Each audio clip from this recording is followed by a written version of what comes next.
Bonjour, merci. Je m'appelle Erika. Je suis la responsable des communications pour la communauté accueillante. J'aimerais vous souhaiter la bienvenue à notre webinaire sur les services de santé en Colombie-Britannique aujourd'hui. Nous allons commencer avec une brève présentation sur la communauté francophone accueillante qui se trouve à Prince-Georges, qui va être présentée par Linda. Et ensuite, nous allons continuer dans la présentation principale avec Amanda Pinicola. Donc, Linda, je te passe la parole. Merci beaucoup, Erika. OK. Je voudrais commencer par reconnaître les peuples autochtones de toutes les terres sur lesquelles nous nous trouvons aujourd'hui. D'un océan à l'autre, nous reconnaissons le territoire ancestral et non cédé des Inuits, les Métis et les peuples des Premières Nations qui considèrent cette terre comme leur foyer. OK? Parfait. Donc, la présentation sur la CFA. OK. La CFA a été initiée par Immigration, Réfugiés et Citoyenneté Canada et la Fédération des communautés francophones et acadiennes du Canada. La communauté francophone accueillante de Prince-Georges est un projet pilote de 3 ans qui a débuté de 2020 à 2023, dont la gestion est confiée au Cercle des Canadiens français de Prince-Georges et à la Fédération des francophones de la Colombie-Britannique. Financée par IRCC, la CFA a pour but de faciliter l'intégration des nouveaux arrivants d'expression française à Prince-Georges, tout en renforçant l'accueil à travers des démarches concernant l'emploi, l'installation ainsi que l'épanouissement personnel et communautaire.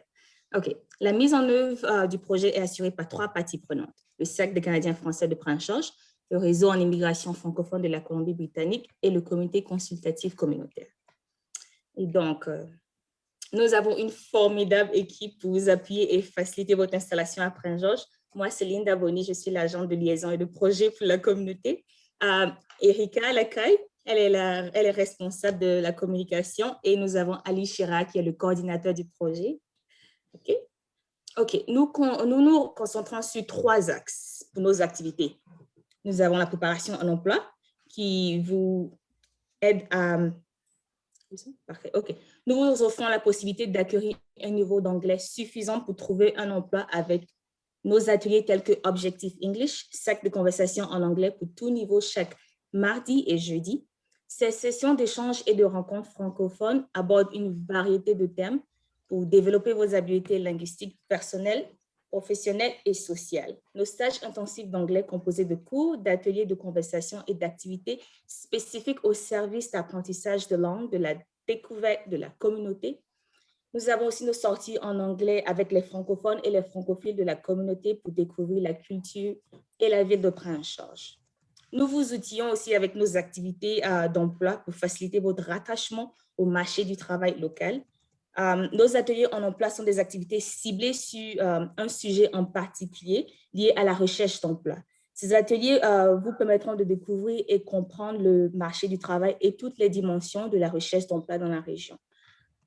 Nos visites de sites d'entreprise et de sites clés dans le secteur de l'emploi, tels que l'hôpital et l'université, vous donnera un pied sur le marché du travail à Prince-Georges. Nous avons aussi des foires à l'emploi qui vous permettra de participer à des foires à l'emploi local, virtuelles, et pour vous aider aussi à réseauter avec différents employeurs et prendre connaissance des opportunités dans le secteur de l'emploi à Prince-Georges. J'espère que je parle vite pour... J'espère que vous comprenez un peu ma C'est correct, Linda, okay, ça va bien. Parfait. Prochaine diapo. Une installation réussite. Nous avons une équipe pour accueillir en présence les immigrants de Prince-Georges et nous mettons à votre disposition des informations et des ressources claires pour vous orienter dès votre arrivée. Espace d'accueil, comme je vous disais, nous vous accueillons et vous soutenons dès votre arrivée et tout au long de votre parcours à Prince-Georges. Les outils et ressources pratiques. Nous vous offrons des informations claires et des outils pour mieux vous orienter dans votre nouvelle ville. Nous sommes dans le processus final de la création d'un répertoire de services bilingues qui comprendra les informations sur les services disponibles à Prince-Georges. Forum d'accueil et événements de réseautage. Nous organisons des forums d'accueil et des événements de réseautage plusieurs fois par année qui vous aideront à rencontrer des personnes et des organismes qui peuvent contribuer à votre intégration à Prince-Georges. Notre premier forum d'accueil a eu lieu le 3 octobre avec la participation de plusieurs acteurs de la ville, y compris le maire de Prince-Georges. Et vous êtes tous invités à notre deuxième forum de bienvenue le 6 mars 2021 qui se tiendra pendant le festival d'hiver du Cercle des Canadiens français. J'espère vous voir tous. Jumelage. Nous vous connectons à des personnes de Prince George pour vous aider à connaître la ville et à mieux vous intégrer dans la communauté. Parfait. Prochaine. Parfait, OK. S'épanouir en français. Nous développons des moyens pour permettre aux immigrants francophones de s'épanouir au sein de la communauté. Nous avons d'autres ateliers sur Tout savoir sur Prince George qui vous permettra de participer à des ateliers à nos ateliers pratiques qui abordent tous les sujets importants pour bien vivre en Colombie-Britannique et à Prince George en particulier. Vous pouvez participer à nos visites de sites clés tels que le musée ou le vignoble à Prince George. Et vous aurez aussi accès aux webinaires tels que celui des services de santé en Colombie-Britannique sur notre site web aussi. Okay. Nos activités pour les femmes immigrantes vous offrent une belle occasion de rencontrer d'autres femmes immigrantes pour vous apporter un soutien moral et pratique. Okay. Événements culturels. Vous pouvez profiter de nos événements culturels pour partager votre culture et échanger avec d'autres immigrants francophones et des membres de la communauté. Activités de loisirs et français. Nos sorties de détente au parc ou au bowling vous permettront de créer de nouvelles expériences en français avec des francophones et francophiles de la communauté. Ouh, parfait, nous sommes arrivés. Nous arrivons au thème de cette présentation. Donc, si vous êtes intéressé à en savoir plus sur nous et nos services et les services que nous offrons, vous pouvez consulter notre Facebook, notre Instagram et notre Twitter. Et bientôt, vous allez pouvoir consulter notre nouveau site web pour plus d'informations sur les services et les ressources que nous offrons. OK. J'espère que je n'ai pas passé les 5 minutes. Hein. Oh, oh mon Dieu. Merci. Oh mon Dieu, je passe la parole à Nicole et à Amanda. Nicolas et Amanda, oui. Nicolas et Amanda, pardon. Oh, pas de souci. Merci beaucoup, Linda. Respire. Donc, je vais prendre la parole un petit peu avant de passer donc, sur la présentation sur le système de santé. Je vais juste vous présenter l'aspect technique de la présentation avec un outil qu'on appelle Mentimeter qui vous permet d'interagir en direct avec votre téléphone portable ou alors vous pouvez ouvrir une autre page sur votre navigateur Internet, sur votre ordinateur. Mais le plus simple, c'est vraiment avec le téléphone. Vous vous connectez sur menti.com. Et une fois que vous êtes connecté sur menti.com, ça va vous demander un code. Et donc, le code est inscrit en haut de l'écran, 83 73 07 0. Et en fait, cet outil vous permet, tout au long de la présentation, il y aura plusieurs questions comme celle-ci. La première question, c'est comment s'appelle la mascotte de Prince George? Donc, vous pouvez répondre directement sur votre téléphone. Et on va voir toutes les réponses des différentes personnes qui vont s'animer à l'écran. Donc voilà, c'est pour apporter un petit peu d'interactivité à la présentation. Et il faut savoir que toutes vos interventions sont anonymes. Donc, il n'y a pas de souci à vous faire de ce côté-là. Et il y a aussi l'outil des questions-réponses. Donc, vous pouvez soit utiliser le chat de Zoom, donc comme certaines personnes l'ont fait depuis le début de la présentation.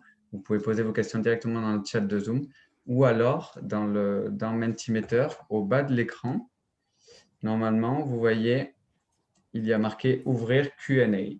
Donc, si vous cliquez là-dessus, ça vous permet de poser une question et on pourra l'afficher aussi sur la présentation. La question s'affichera pour tout le monde, mais elle sera également ici anonyme. Voilà, si vous préférez poser des questions anonymement, vous pouvez utiliser l'outil Mentimeter.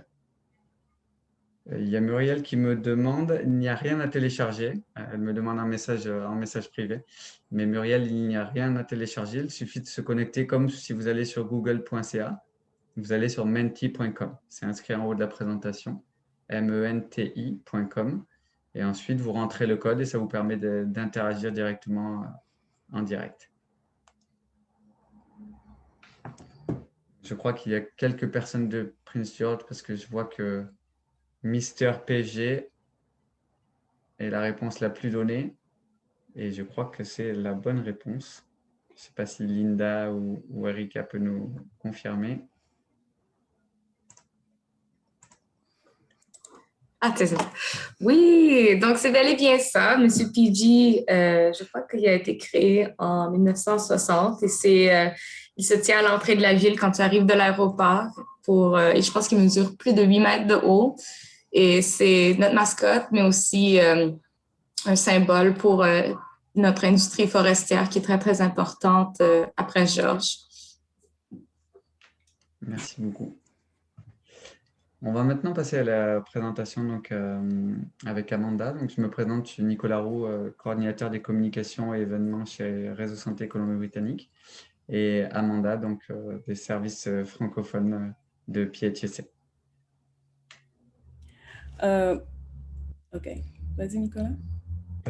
On a une première petite question, après je passerai la parole à Amanda. Donc encore une fois, avec l'outil Menti, vous pouvez répondre à cette petite question. C'est juste pour savoir, avec la période un peu compliquée, avec la pandémie en ce moment, c'est juste pour savoir comment tout le monde se sent aujourd'hui. Je vous laisse quelques petites secondes pour répondre.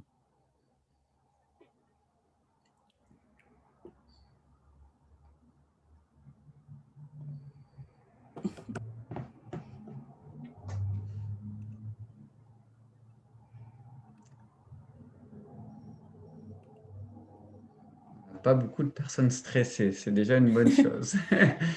Je crois donc que je suis la seule personne stressée alors. C'est ça, tu n'as pas répondu, Amanda. Donc voilà, vous avez tous un petit peu compris comment fonctionne l'outil et ça permettra d'interagir un petit peu tout au long de la présentation.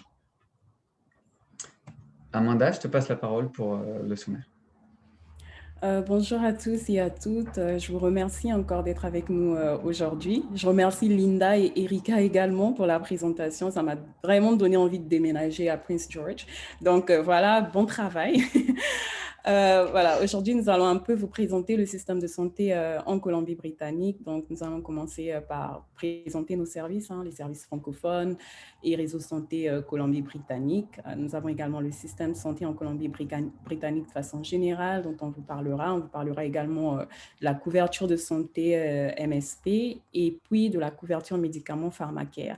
Puis, on va un peu se concentrer sur, vu les circonstances actuelles, on va un peu parler du contexte COVID-19 et on partagera avec vous des ressources utiles. Et si vous avez des questions, comme Nicolas l'a déjà précisé, vous pouvez les envoyer sur menti.com si vous préférez l'anonymat. Sinon, vous pouvez également les envoyer dans le chat de Zoom.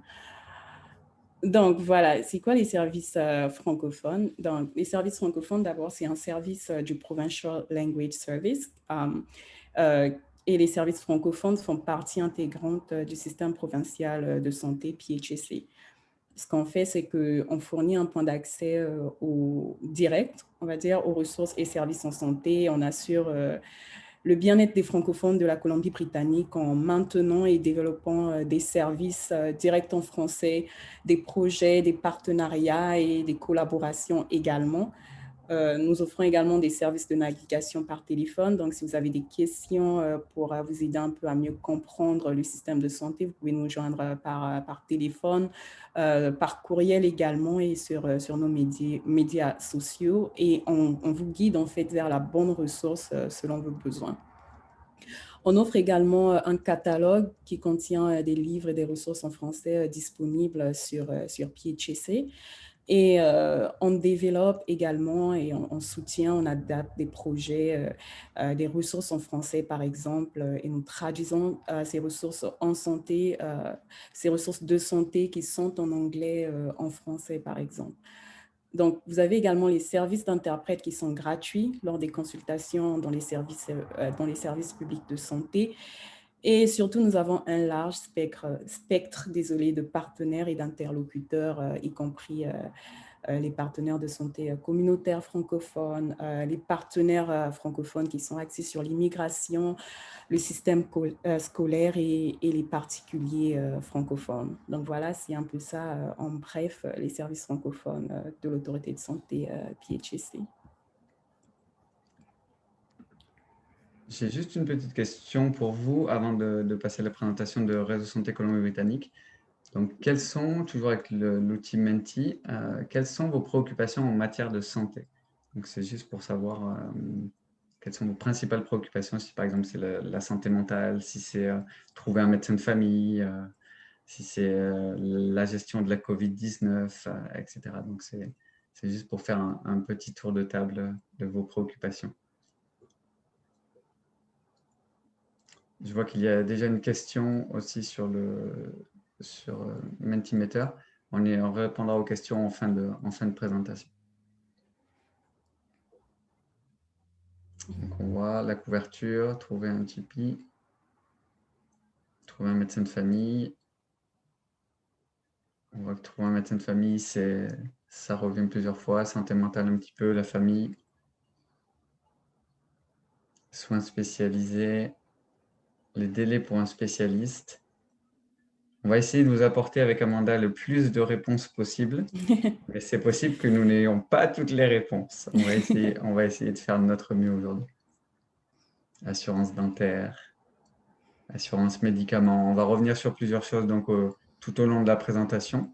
Mais si vous avez des questions supplémentaires, donc toujours au bas de votre téléphone portable sur Mentimeter, vous pouvez poser vos questions, on y reviendra à la fin, ou sur le chat de Zoom directement. Je vais passer à la présentation de Réseau Santé Colombie-Britannique. Donc, on est un organisme provincial à but non lucratif. Donc, et on est ici pour aider la communauté à naviguer dans le système de santé en français en Colombie-Britannique. Donc, c'est pour favoriser l'accès aux services de santé et de bien-être en français ici dans la province. Et pour cela, on participe à connecter toutes les parties prenantes qui concernent la santé dans la province, que cela soit bien sûr les décideurs politiques, les instituts de formation. On travaille beaucoup avec les facs de médecine, par exemple. On a des projets qui essaient de regrouper plusieurs facs pour faire de la pluridisciplinarité, par exemple.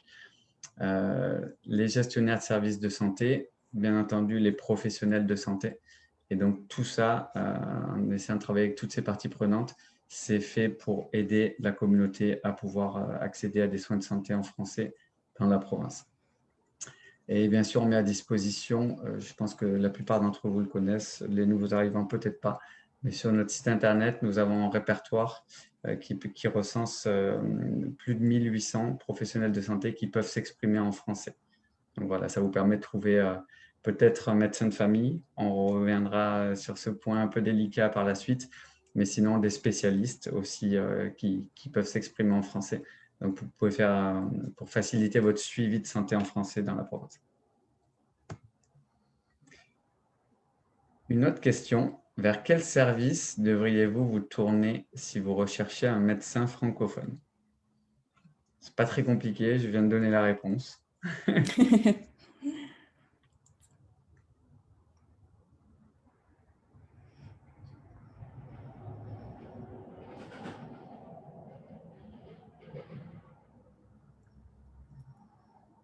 Je vois qu'il y a beaucoup de bonnes réponses.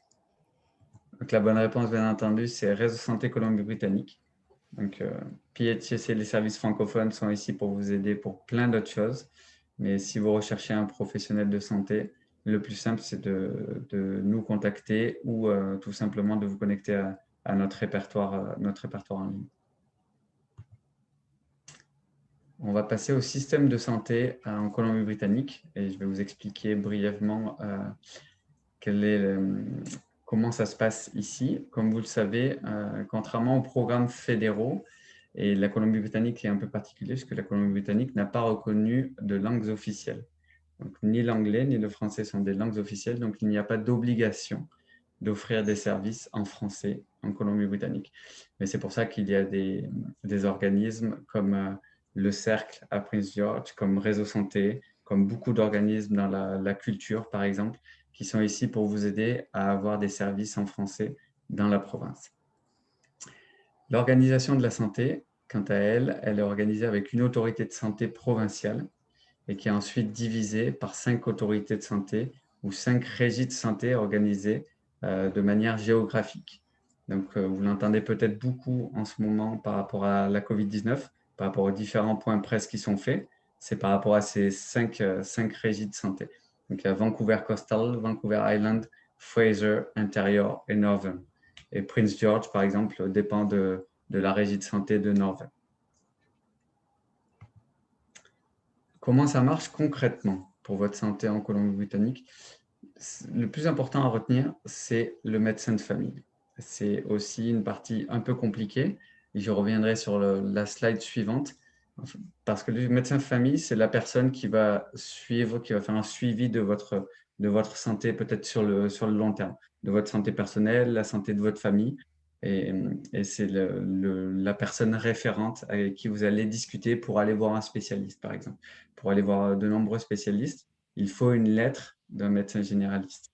Donc, si vous arrivez à trouver ce médecin de famille, c'est vraiment une étape clé d'un suivi de votre santé dans la province.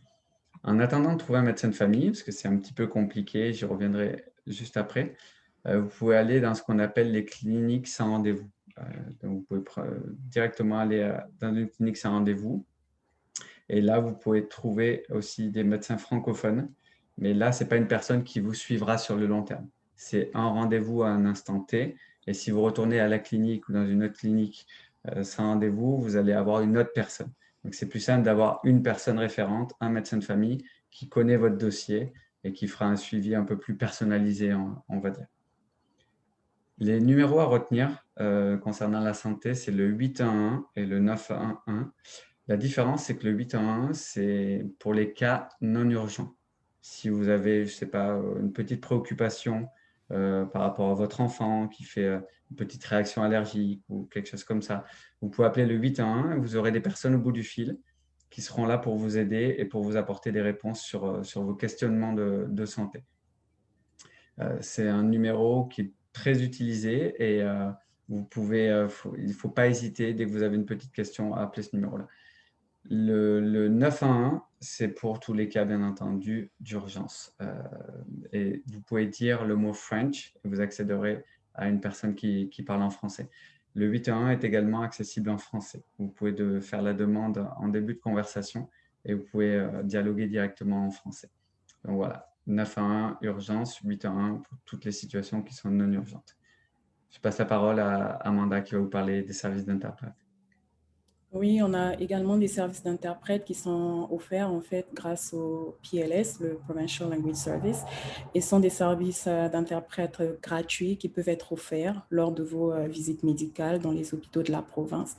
On sait par exemple que la Colombie-Britannique est majoritairement anglophone et donc il est toujours important d'avoir ces échanges-là, surtout sur votre santé dans votre langue, dans notre langue, je dirais plutôt, qui est le français.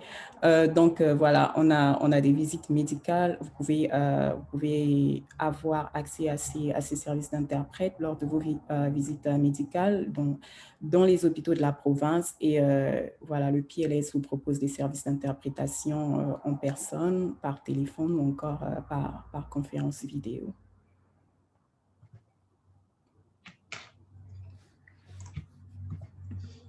Je vais revenir sur le médecin de famille. Comme je disais, c'est un élément clé du suivi de votre santé en Colombie-Britannique.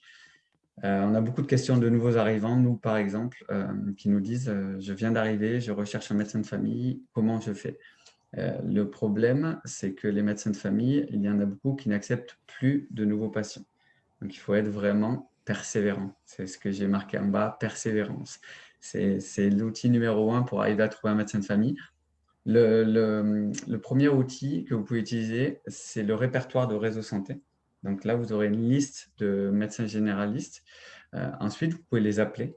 Vous les appelez directement et ils vont peut-être souvent vous dire désolé, mais nous n'acceptons plus de nouveaux patients.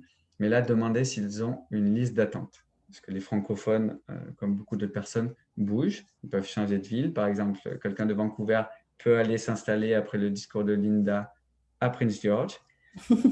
Et donc voilà, donc la patientèle des médecins peut évoluer.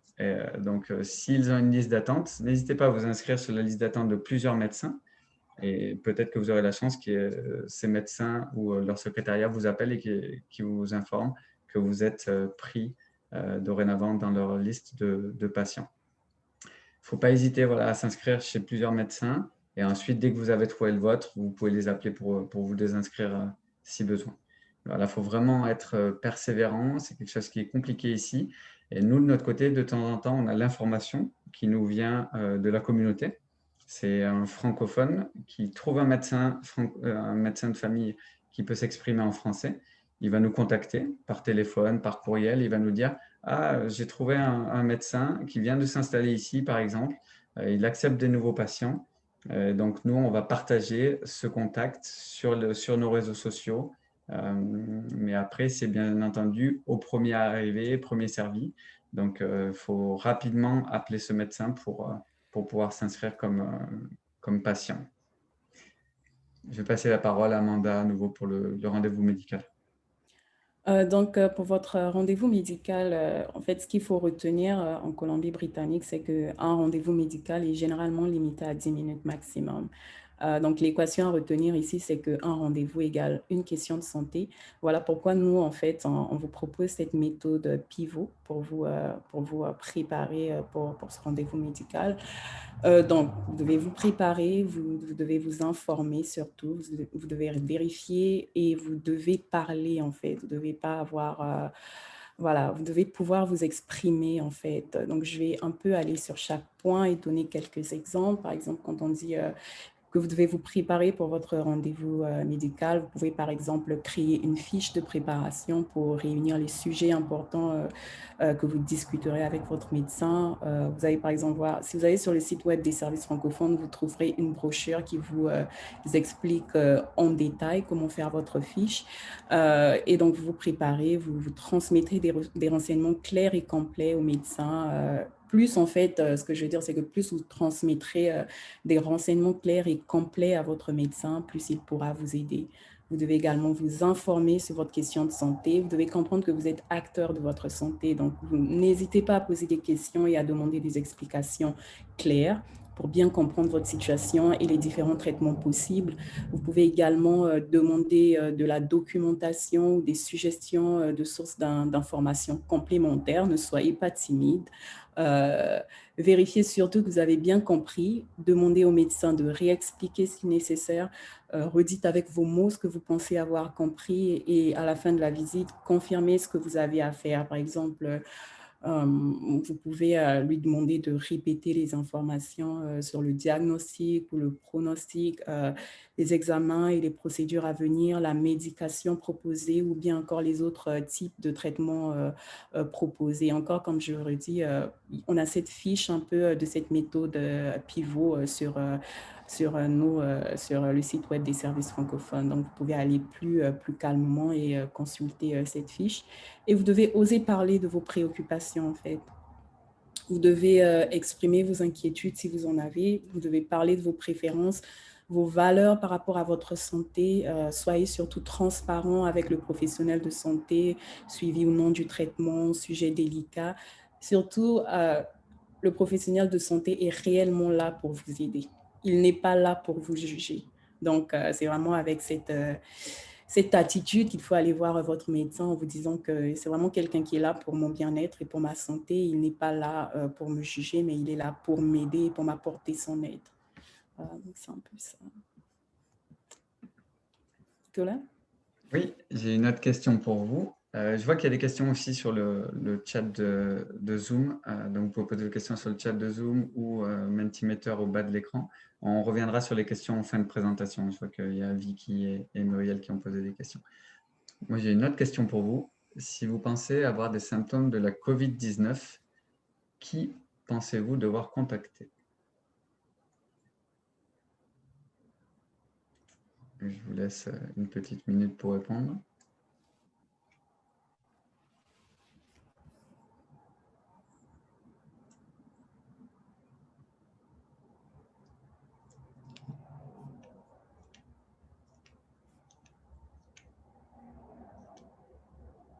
J'attendais une mauvaise réponse. Donc, il y a eu beaucoup de bonnes réponses. Donc, la réponse apparaît en gros. La bonne réponse, c'est le 811. Il faut contacter le 811 et c'est les personnes au bout du fil qui, en fonction de vos symptômes, vous diront la marche à suivre. Donc, peut-être aller passer un test. Ils vous diront à quel endroit par rapport à votre situation géographique. Mais voilà, c'est vraiment, si vous pensez avoir des symptômes, vous appelez le 811 et des personnes au bout du fil seront là pour vous guider. On va maintenant passer au Medical Services Plan, donc le MSP. Donc, voilà, le Medical Services Plan, c'est quoi? C'est vraiment c'est votre couverture en Colombie-Britannique qui offre une couverture des soins médicaux essentiels. Et surtout, la couverture MSP, elle est obligatoire pour toutes les personnes qui résident en Colombie-Britannique. Vous devez adhérer au régime de soins médicaux et inscrire les personnes à votre charge. Et donc, généralement, qui peut s'inscrire au régime de soins médicaux? Il y a des conditions, bien sûr, pour être éligible. On a les citoyens canadiens, les résidents permanents ou ceux qui sont détenteurs d'un permis, ceux ou celles qui ont un permis de travail ou d'études, des personnes qui sont légalement admises au Canada et qui ont élu domicile en Colombie-Britannique, qui sont physiquement présents en Colombie-Britannique au moins 6 mois par année civile. Donc, votre MSP va couvrir tous les soins de santé de base, y compris vos visites médicales et services médicalement nécessaires, tels que les médecins, les spécialistes, les sages-femmes. Votre MSP va également couvrir votre hospitalisation et vous avez également des services de laboratoire et des procédures de diagnostic commandées par les médecins. Certains traitements et services. Mais si vraiment vous voulez une liste complète des services couverts, vous devez consulter votre médecin, en fait, juste pour vous assurer, est-ce que tel service est couvert? Est-ce que si je viens pour une consultation, ceci est couvert? Vous devez consulter votre médecin ou encore le site de Health Insurance BC pour plus de détails. Donc, concernant les services non couverts, nous avons les médicaments et Nicolas plus tard parlera de la couverture médicaments. Généralement, les lunettes également ne sont pas couverts et puis vous avez aussi des soins dentaires qui ne sont généralement pas couverts par votre MSP. Et ce que vous devez faire en fait, c'est de payer des frais additionnels ou encore peut-être grâce à votre employeur peut-être, ou vous devez souscrire à une assurance médicale privée personnellement ou par le biais de votre employeur. Donc, ce que vous devez faire pour avoir votre couverture MSP, qui, je le rappelle encore, est obligatoire, vous devez remplir le formulaire d'adhésion au MSP qui est en anglais, mais vous pouvez demander de l'aide à un agent francophone par téléphone.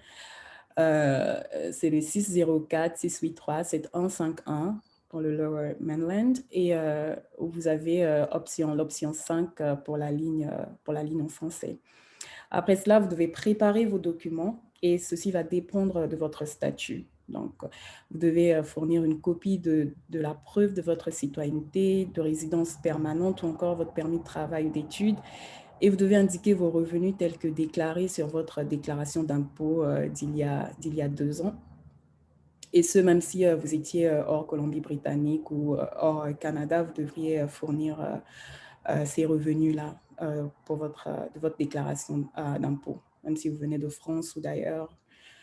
Et après ça, vous allez recevoir votre Personal Health Number dans les 3 mois. Généralement, c'est dans les 3 mois.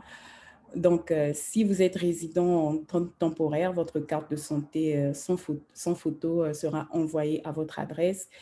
Et si vous êtes résident permanent ou citoyen canadien, vous devez prendre une photo dans un bureau ICBC parce que c'est la condition pour que vos services soient activés. Donc, voilà, comment vous devez faire votre demande. Vous pouvez faire votre demande soit en ligne sur le site officiel du gouvernement de la Colombie-Britannique. Vous pouvez faire également par courriel, puis envoyer votre application à cette adresse que vous trouverez sur le site officiel du gouvernement de la Colombie-Britannique. Et vous pouvez également le faire dans un bureau de service BC. Vous trouverez les services BC à proximité sur le site du gouvernement de la Colombie-Britannique.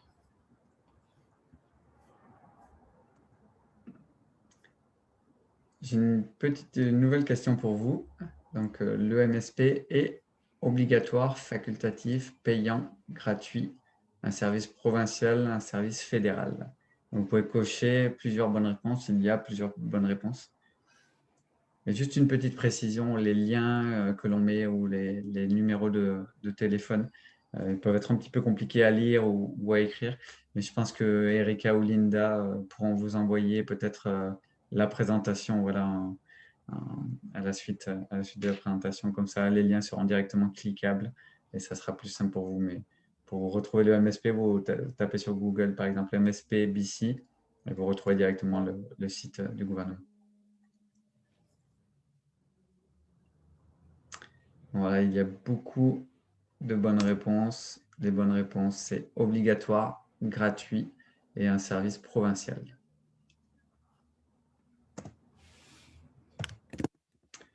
Je vais maintenant prendre la parole concernant le pharmacare.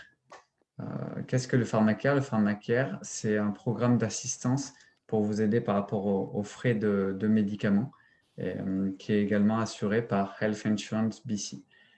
Comment ça fonctionne? C'est basé sur le revenu. Plus votre revenu est faible, plus le gouvernement vous aidera à payer ces frais de médicaments. Il faut vous inscrire par contre indépendamment du MSP. Si vous êtes inscrit au MSP, ça ne veut pas dire que vous êtes directement inscrit au pharmacare. Mais il faut être inscrit en premier au MSP pour pouvoir vous inscrire au pharmacare.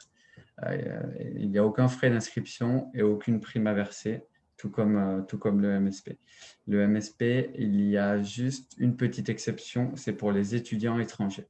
Les étudiants étrangers doivent toujours payer la somme de 75 $ par mois. Concernant les plans de pharmacare, il y a plusieurs plans, il y a 8 plans en tout et la plupart des résidents de la Colombie-Britannique sont couverts par le plan qui s'appelle Fair Pharmacare. Les autres plans apportent des petites particularités. Et si vous faites partie de ces autres plans, donc ça peut être si vous êtes un patient de centre de soins de longue durée, par exemple, si vous faites partie des Premières Nations, vous pouvez consulter la liste avant de vous inscrire et vous verrez les petites différences, mais elles sont toutes, elles comprennent toutes ce que permet Fair Pharmacare. Je vais vous donner un exemple pour que ça soit assez clair. Qu'est-ce que permet Pharmacare? La famille Tremblay a un revenu familial annuel, on va dire, de 40 000 $. Et à partir de ce montant, il y a une franchise qui est définie. Donc ici, pour 40 000 $, la franchise est de 1 100 $. Donc qu'est-ce que ça signifie? Ça signifie que 1 100 $ de dépenses en médicaments, la famille Tremblay devra payer 100% de ce montant. Donc 1 100 $, elle payera 100%. Ensuite, jusqu'à 1 500 $, donc c'est calculé automatiquement aussi sur le revenu familial annuel. Entre 1 100 $ et 1 500 $, la famille ne paiera plus que 30% des dépenses. Et tout ce qui dépassera 1 500 $ sera pris en charge à 100% par le programme Pharmacare. Donc, si malheureusement, il y a des personnes dans votre famille qui ont des gros besoins, on va dire, en médicaments, vous avez 5 000 $ de dépenses, par exemple, la famille Tremblay a 5 000 $ de dépenses en médicaments, son coût pour la famille ne sera que de 1 500 $. Le reste, les 3 500 $, sera pris en charge directement par Fair Pharmacare. J'espère que c'est clair pour tout le monde. Donc, comment vous inscrire? C'est un petit peu comme le MSP. Il faut être résident de la Colombie-Britannique. Donc, être résident signifie pas être résident permanent. Être résident signifie être plus de 6 mois par année en Colombie-Britannique. Il faut avoir un visa de travail et être considéré comme résident. Il faut être inscrit, comme je le disais, au régime d'assurance maladie, le MSP. Et il faut donner la permission également donc, à Pharmacare de vérifier vos revenus avec l'ARC. Si vous êtes nouvel arrivant, c'est possible qu'il vous demande vos revenus des autres pays. Voilà, il faut le savoir. En ligne, donc le lien est compliqué, il sera cliquable sur la présentation quand Erika ou Linda vous l'enverra, mais c'est le même site. Si vous tapez Pharmacare, vous trouverez les différents plans, donc justement, et comment appliquer. Et vous pouvez le faire aussi par téléphone en appelant Health Insurance BC toujours le numéro de Health Insurance BC. Il y a 2 numéros différents pour le Lower Mainland ou pour le reste de la province, mais toujours à retenir, c'est l'option 5 sur les premières options qui vous sont données, qui vous permettent d'avoir la ligne en français. De quoi avez-vous besoin pour vous inscrire au régime? Donc, il vous faudra le Personal Health Number, c'est le numéro personnel de santé qui est inscrit sur votre carte, la carte qui vous est fournie donc, après votre inscription au MSP. Et donc, la date de naissance. Ça, c'est valable pour tous les membres de la famille. Et pour vous-même et votre conjoint, c'est tout ce qui touchera vos revenus. Donc, il faudra votre numéro d'assurance sociale et également déclarer vos revenus et s'il y a des petites particularités dans votre situation. Nouvelle petite question sur menti.com. Quel service devriez-vous contacter si vous avez des questions relatives à votre situation de MSP ou pharmacare?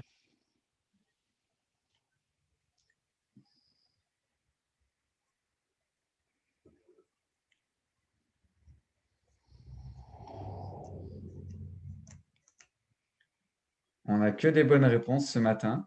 Je ne sais pas si les personnes ont révisé avant la présentation. Mais en tout cas, c'est la bonne réponse. C'est Health Insurance BC qu'il faut contacter directement. C'est eux qui auront accès à votre dossier. Si vous nous contactez, que ce soit les services francophones de PHSC avec Amanda ou nous chez Réseau Santé, on n'est pas intégré directement. On est ici pour vous aider à naviguer dans le système, mais on n'est pas intégré dans le système directement. Donc, c'est eux vraiment qui auront accès à votre dossier et qui pourront répondre à vos questions. On va faire un point sur le contexte de la COVID-19. Malheureusement, la pandémie qui est avec nous depuis presque un an maintenant. Et donc, on s'adapte un petit peu. C'est pour ça qu'on fait des présentations en ligne, mais ça nous permet de toucher la province entière maintenant. Donc il y a des bons côtés aussi. Par rapport à la situation de la COVID-19 en Colombie-Britannique, bien sûr, il faut que chacun continue à respecter les restrictions qui sont en vigueur afin d'essayer de stopper la propagation du virus. Et ce que vous voyez sur cette image, ce qu'on dit, c'est qu'il faut être déjà prêt, donc continuer à se distancer, à éviter de toucher les surfaces, toujours se laver les mains, les masques, etc. Donc, c'est tout ce qu'on entend tous les jours, un petit peu depuis un an. Et je voulais faire un petit point avec vous concernant la COVID-19. Si vous avez des questions, vous pouvez aller directement sur notre site, donc réseausanté.ca. Vous avez une page ici dans le menu qui s'appelle Coronavirus. Et sur cette page, on essaye depuis le début de la pandémie de regrouper les différentes informations qui vous permettent d'avoir des réponses directes et simplement, on va dire. Parce que des informations sur la COVID, on en a tous les jours, de tous les côtés. Et donc, ça peut partir un peu dans tous les sens. Donc, ici, on essaie de regrouper l'information la plus importante. Vous avez un lien ici en début de page qui vous envoie directement sur la page du gouvernement qui vous permet de savoir où on en est avec la COVID-19 en Colombie-Britannique. Donc, il y a les plans de vaccination, donc j'y reviendrai dans quelques secondes. Il y a les restrictions, donc qui sont mis à jour dès qu'il y a des changements dans les restrictions actuelles. Et ensuite, il y a les différentes prestations que vous pouvez demander et des questionnements sur la santé, l'éducation, les voyages. Donc, voilà, il y a tout un tas d'informations que vous pouvez trouver et c'est en français. Donc voilà, il faut le souligner, la province a mis en place et a traduit pas mal de contenus. Ça arrive quelques jours après les contenus en anglais, mais voilà, le contenu est en français. Beaucoup de personnes en ce moment se posent des questions sur le plan de vaccination, donc je vais l'ouvrir juste pour parcourir en 2 minutes avec vous. Donc, il y a plusieurs informations sur quels sont les vaccins qui sont approuvés actuellement, donc Pfizer, Moderna par exemple. Le coût, ça sera gratuit bien sûr pour tous les résidents en Colombie-Britannique. Et ensuite, il y a l'explication des phases de vaccination. Donc, avec là où nous en sommes aujourd'hui, la phase numéro 1 et avec les différentes phases. Et en bas de la page, donc, les différentes phases sont expliquées dans les détails. Donc, en ce moment, c'est les résidents et les personnels des établissements de soins de longue durée, donc toutes les personnes à risque, etc. En phase 2, on passera sur les personnes qui ne sont pas forcément dans les résidences, mais qui sont âgés de plus de 80 ans. Donc, toujours avec ces personnes à risque ou ces personnes qui travaillent, le personnel hospitalier, par exemple, qui travaillent dans des hôpitaux ou des soins de santé. Et ensuite, en phase 3 ou 4, donc c'est défini pour le moment en avril à juin.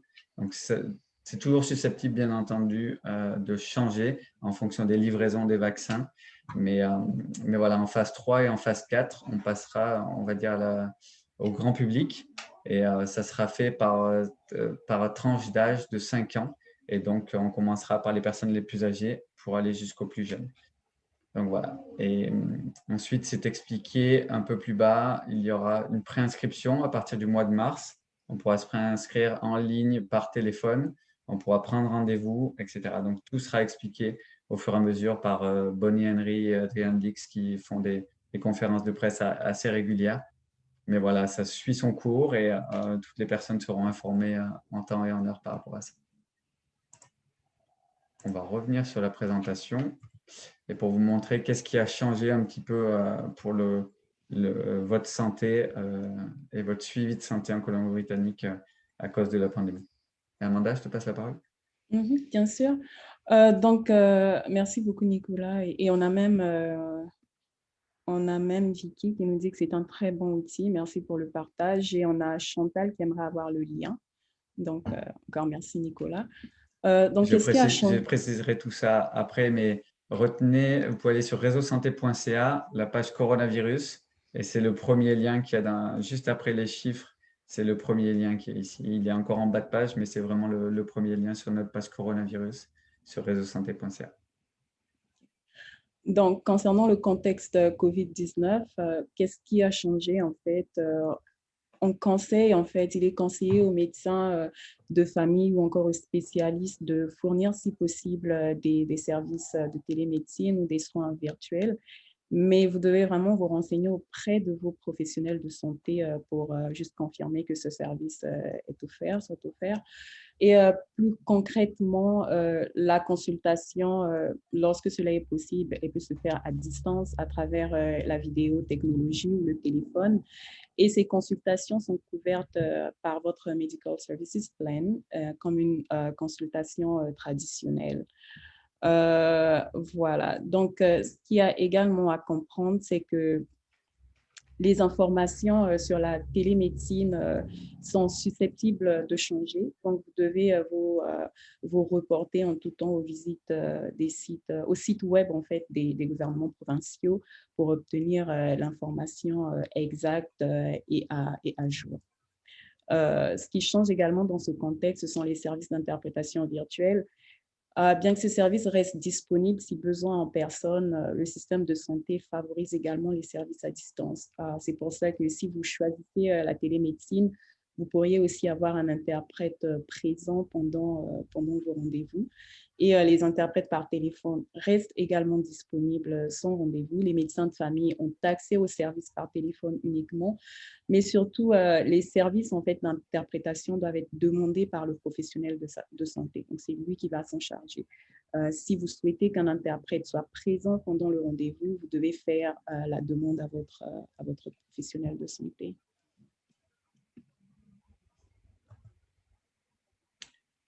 Voilà, je vous pose une nouvelle question. Les services d'interprétation doivent être demandés par vous, le professionnel de santé, le 811 ou l'interprète.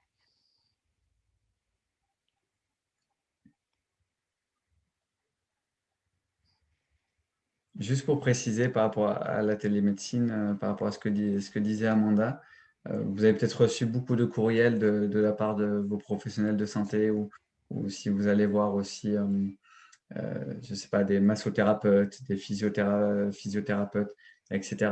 Et beaucoup de cliniques ont mis en place des outils de télémédecine. Donc, vous vous connectez, c'est comme une conversation Zoom. Il y a un lien, vous connectez, et voilà, ce n'est pas forcément un seul outil qui est mis à disposition pour tout le monde. Chaque clinique, chaque professionnel peut avoir son propre outil également. Et de nombreux fonctionnent juste avec le téléphone en fonction des soins, bien entendu, qui sont pratiqués. Alors, la bonne réponse, c'est le professionnel de santé, mais vous êtes l'initiateur, puisque vous demandez à votre professionnel de santé. Donc, mais la bonne réponse, c'est vraiment le professionnel de santé. Amanda, je te repasse la parole pour les ressources. Oui, bien sûr. Donc, on arrive au terme de notre présentation. D'abord, pour les ressources utiles, hein, vous avez vraiment Health Insurance BC, c'est la ressource utile pour vous. Surtout que maintenant, il y a une ligne en français. Vous pouvez les appeler quand vous avez des questions et bien sûr nous appeler également, mais c'est vraiment votre ressource ici. Vous pouvez accéder à la ligne en français et vous avez ces 2 numéros pour le Lower Mainland et le second numéro pour le reste de la province. On a également Réseau Santé Colombie-Britannique qui vous aide non seulement à rechercher des professionnels de santé qui parlent français, mais qui vous fournit également des informations sur votre santé en français en Colombie-Britannique. Vous avez également les services francophones. On est là pour vous donner plus d'informations sur la réponse également du MSP à la COVID-19 sur notre site web. Vous trouverez également, et vous y trouverez également des brochures, des ressources et des vidéos sur le système de santé en français. On a également le BC Children's Hospital qui vous pouvez profiter du centre de ressources de BC Children's Hospital pour emprunter gratuitement des livres sur divers sujets liés au bien-être et à la santé, sur les plus jeunes, sur la nutrition. Il y a de nombreuses ressources. Donc, je vous remercie et si vous avez des questions, n'hésitez pas encore à nous les envoyer. Oui, pour conclure, on va passer aux différentes questions. Je vois qu'il y a une question sur Menti. Vous pouvez continuer à poser vos questions et également sur le chat de Zoom où il y a eu beaucoup de questions. On n'aura peut-être pas la réponse à toutes vos questions, mais on va essayer d'y répondre le plus possible. Et juste pour préciser aussi, suivez-nous Réseau Santé sur les réseaux sociaux. On fait un point sur la COVID-19, par exemple. On vous propose des ateliers comme celui-ci. On a des formations aussi, formations gratuites en santé mentale, par exemple.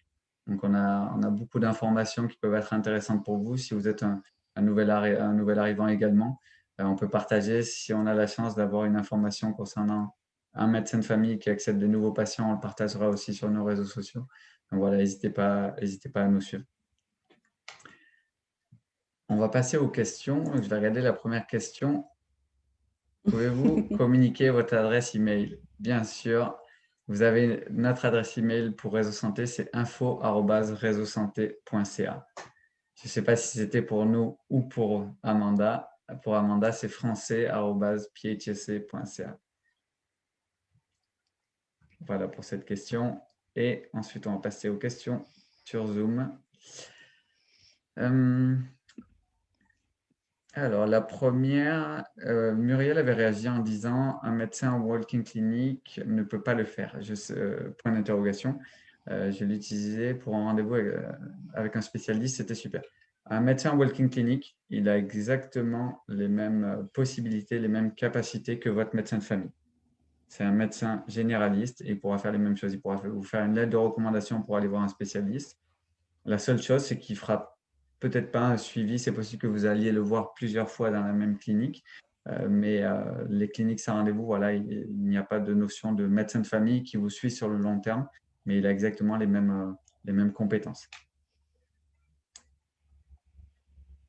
Une fois que nous avons un médecin de famille, est-ce indiqué dans le système de la Colombie-Britannique qui indique que j'ai un médecin ou non? Je demande ceci au cas où je souhaite changer de médecin. Je ne sais pas si c'est intégré, je n'ai pas vraiment la réponse, je ne sais pas si Amanda, si c'est intégré ou pas dans le système. C'est le secrétariat, en tout cas du médecin. Il sera au courant. Quand vous appelez et que vous dites « j'aimerais avoir un rendez-vous », la première question qu'ils vont vous poser, c'est « est-ce que vous êtes inscrit comme patient pour ce médecin ?» Donc, est-ce que c'est votre médecin de famille? Donc, le secrétariat du médecin aura l'information. Et après, si vous voulez changer de médecin et que vous en trouvez un autre, appelez le secrétariat parce que ça lui permet justement de supprimer votre nom comme patient et d'appeler les personnes qui sont sur les listes d'attente. Donc, restez pas inscrit chez plusieurs médecins. Ça prendrait peut-être la place d'un autre patient francophone qui plus. Je ne sais pas si tu avais quelque chose à rajouter, Amanda ou... Non, c'est parfait, Nicolas, merci. Ok. Donc, j'ai d'autres questions. Si on veut changer de médecin, est-ce normal de payer pour le quitter et récupérer son dossier radio? Je n'ai pas la réponse. Je ne pense pas que ça soit normal, mais je ne sais pas si Amanda, tu as une réponse par rapport à ça. Ça, c'est des cas un peu Ouais. particuliers. Ce sont des cas un peu particuliers, donc je ne sais pas vraiment ce que je conseillerais. C'est vrai que le 811, des fois, il donne des informations sur les médecins de façon générale, les médecins de famille, pas forcément les médecins francophones. Et peut-être qu'en les appelant, ils pourraient mieux vous indiquer, mais non, je n'ai pas spécialement la réponse à cette question. Le 811 et même peut-être Health Insurance BC pourrait peut-être Exactement. vous donner la réponse à cette question. Mais le fait de demander de l'argent pour récupérer son dossier, je ne sais pas si on peut récupérer le dossier personnellement en main propre ou s'il doit être transféré de médecin à médecin. Je ne sais pas exactement le fonctionnement. Désolé, on n'a pas la réponse précise par rapport à ça. Est-ce que la prise en charge 100% existe en BC? Mon fils était en ALD en France. Je ne sais pas ce que signifie ALD, mais par rapport à le montant de prise en charge, avant d'aller consulter un médecin ou quelconque professionnel de santé, vous pouvez leur poser la question. Et ils peuvent vous faire presque comme un devis. Par exemple, pour les dents. Pour les dents, ça se fait beaucoup. Si vous allez voir un massothérapeute, si vous allez voir un physiothérapeute, ça rentre dans ce qu'on appelle les benefits, ce qui est en dehors du MSP. Mais pour les dents, par exemple, si ça vient d'un accident, c'est possible que ça soit couvert un petit peu par le MSP. Il ne faut pas hésiter à poser la question en amont. En amont, vous pouvez poser la question à la clinique, au secrétariat. Voilà, je vais avoir ça comme intervention ou je veux faire 1 heure de massage avec une massothérapeute. Voilà mes informations, donc votre numéro Personal Health Number et vos informations concernant vos bénéfices, votre assurance supplémentaire avec votre employeur ou privé. Et ils vous diront, ah ben voilà, ben, vous êtes couvert à 100%. Ou vous êtes couvert, la partie MSP est couverte, mais ensuite, vos bénéfices ne couvrent que 80%. Donc, il vous restera tant à payer. Donc voilà, c'est un petit peu comme un devis et ils vous diront en amont combien cela va vous coûter. Donc, ça vous permet de ne pas avoir de surprise après l'examen, de voir combien vous allez payer. En ce qui concerne ALD, je ne sais pas ce que ça signifie, mais si vous allez voir ici, par contre, donc les généralistes et les spécialistes, c'est couvert à 100%. Je pense qu'il y a des cas particuliers en fonction des suivis, des traitements, etc. Mais je ne peux pas vous donner plus de précision. J'ai une troisième partie de la question. J'ai entendu parler de médecins qui vont faire de la prise en charge globale. Avez-vous des infos? Pareil, prise en charge globale, je ne sais pas trop ce que ça signifie. Donc, si vous avez plus de précisions à me donner sur le chat.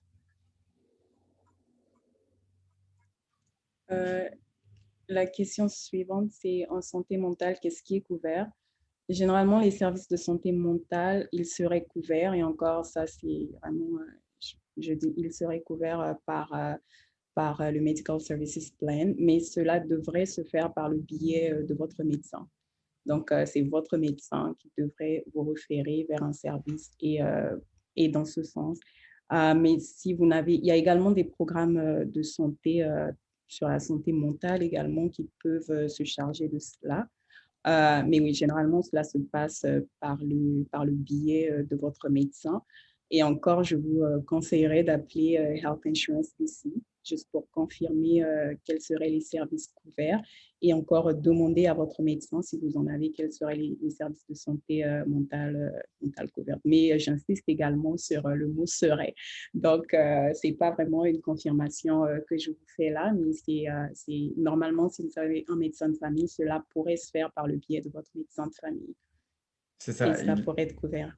Oui, les psychologues, psychiatres sont considérés comme des spécialistes et c'est votre médecin de famille qui prendra la décision, encore une fois, de vous envoyer. Donc, c'est toujours cette lettre de référence qui vous permettra de continuer le cheminement et d'aller voir le spécialiste. Je continue à descendre.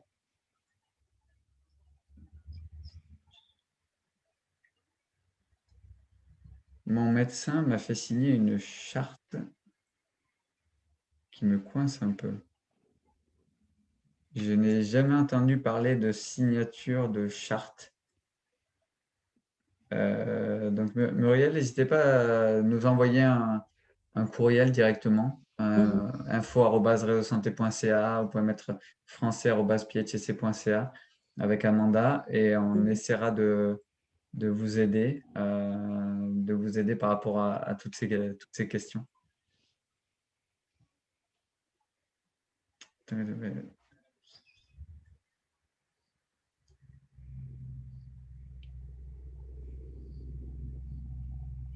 suis en train de lire le commentaire.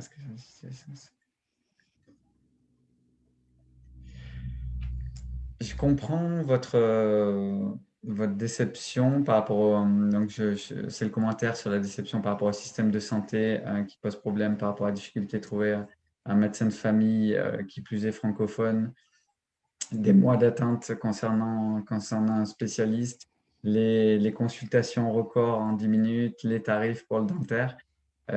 C'est la situation actuelle. Les spécialistes, faut pas hésiter à les relancer ou à demander à votre médecin de famille de faire un petit peu le forcing. Malheureusement, certains spécialistes sont très, très chargés, enfin, leur agenda est très chargé. Donc, c'est peut-être un peu compliqué pour eux. Peut-être essayer de vous diriger vers un autre spécialiste. Et par rapport au suivi francophone, par exemple, ce que je peux vous conseiller, c'est de faire une liste des spécialistes francophones. S'il faut voir s'il faut que vous voyez par exemple un dermatologue, vous pouvez aller sur notre répertoire, regarder les dermatologues qui peuvent s'exprimer en français et vous donner directement cette liste-là au médecin de famille. Vous pouvez dire au médecin de famille, ben voilà, je suis francophone, je préférerais être suivi en français. Voici une liste de dermatologues proches de chez moi. Donc, elle peut avoir plusieurs options ensuite et vous trouvez quel dermatologue pourrait vous recevoir en premier. Dermatologue, c'était un exemple. Pour le tarif du dentaire, il faut bien vérifier avec ce qu'on appelle les bénéfices, donc l'assurance complémentaire, comment vous êtes couvert, mais les tarifs peuvent changer aussi d'une clinique à l'autre. Donc, n'hésitez pas à aller voir une autre clinique pour voir si le tarif est différent. Et voilà, pour trouver aussi donc la difficulté pour trouver un médecin de famille, comme je vous expliquais, il faut persévérer, c'est compliqué. Je sais que nous savons que la province travaille dessus pour essayer d'amener plus de médecins. Mais voilà, c'est les conditions actuelles. Tout le monde essaie de faire en sorte d'aller de l'avant, mais on fait au mieux. Voilà.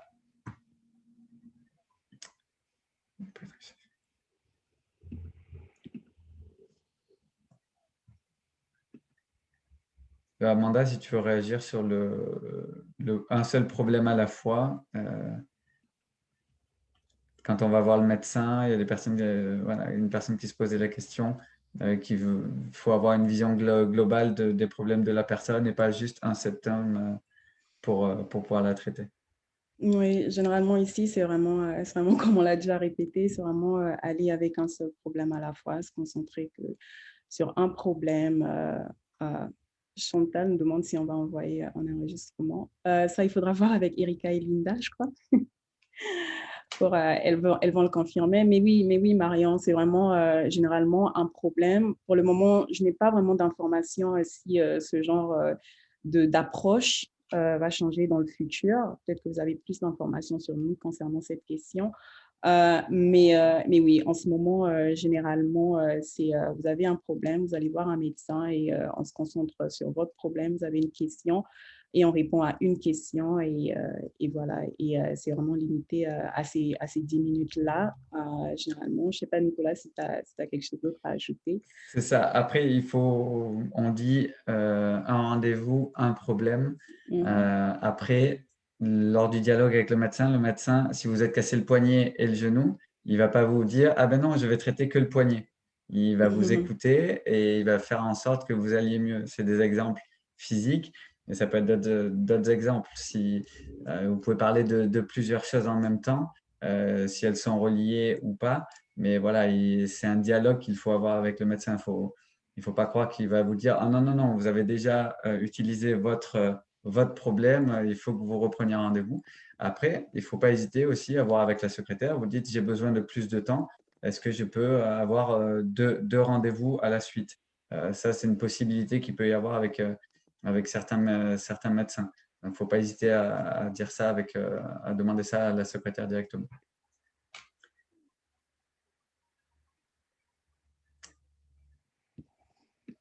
Je vois une question sur le partage de l'information, si on va avoir des médecins différents. Tout est relié à votre Personal Health Number. À partir du moment où vous donnez ce numéro personnel de santé, les personnes pourront avoir le suivi de ce qui a été fait par le passé.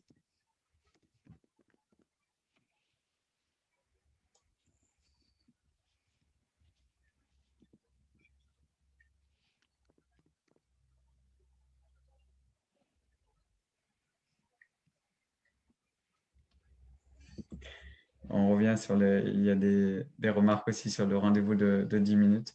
Vous expliquez, n'hésitez pas à dialoguer.